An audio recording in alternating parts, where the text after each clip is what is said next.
Titanoboa सांप धरती से विलुप्त हो चुके हैं और इसके सबसे पहले जीवाश्म फॉसिल 2009 में कोलंबिया के ला ग्वाजिरा कोयला खदानों में मिला था। यहाँ इसके 28 ढांचे मिले थे और इनको जोड़ ढाने के बाद इनकी लंबाई देखकर वैज्ञानिक भी हैरान हो गए थे।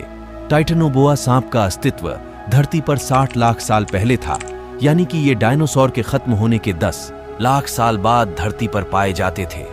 यह सांप अभी के साउथ अमेरिका वाले हिस्सों में पाए जाते थे। हो सकता है यह और भी हिस्से में होते हो और अभी कहीं और इसके जीवाश्म न मिलने के कारण यह स्पष्ट नहीं हो पाया है। टाइटानोबोआ धरती पर मौजूद अब तक की सबसे बड़ी सांपों की प्रजाति है।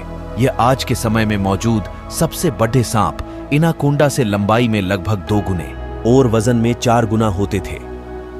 टाइटनोबोआ सांप की लंबाई 40-50 फुट होती थी और वजन 1500 किलो के करीब था। ये सांप जहरीले नहीं होते थे, लेकिन इतना जोरदार होता था कि एक ही वार में शिकार मर जाता था। इतने काटने की शक्ति 400 lbs प्रति इंच मानी जाती है। टाइटानोबोआ सांपों का इतना विशालकाय होना उस समय के तापमान को बताया जाता है, जो कि 90 डिग्री हुआ करता था, और यह ठंडे खून वाले जीव जैसे कि टाइटानोबोआ को बढ़ाने के किए अनुकूल तापमान था। समय के साथ साथ धरती का तापमान ठंडा होता गया और यही इन सांपों के विलुप्त होने का बड़ा कारण बना।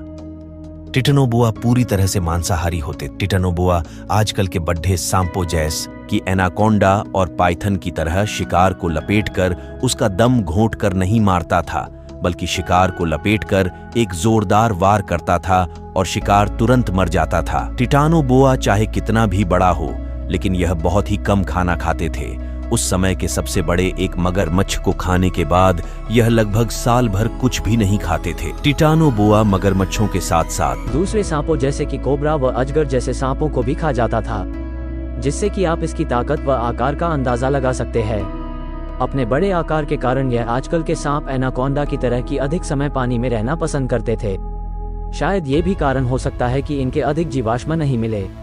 टाइटानोबोआ एक विलुप्त हो चुकी प्रजाति है और ऊपर दी गई सभी जानकारी वैज्ञानिकों द्वारा इसके जीवाश्म पर शोध करके अनुमान द्वारा बताई गई है।